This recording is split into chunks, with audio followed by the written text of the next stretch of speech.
Nag-start na ang Northern Lights. Green pa lang. Kasi mababa pa. Mamaya-maya yan magpipinkish. Ayan o. May mahabang line na. Kasi dumidilim na dito sa park. Pero hating gabi na. Kaya hating gabi mo na nakikita ngayon pa lang kasi magdidilim.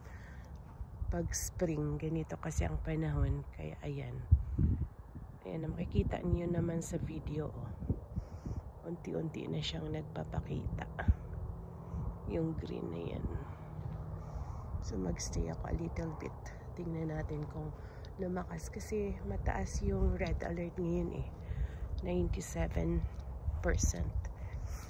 Kaya ayan po. Ayan, so blessed na lagi nakikita ang Northern Lights or Aurora. Kung saan kami nakatira, hindi na kailangan pumunta kung saan-saan. So grateful sa opportunity na to.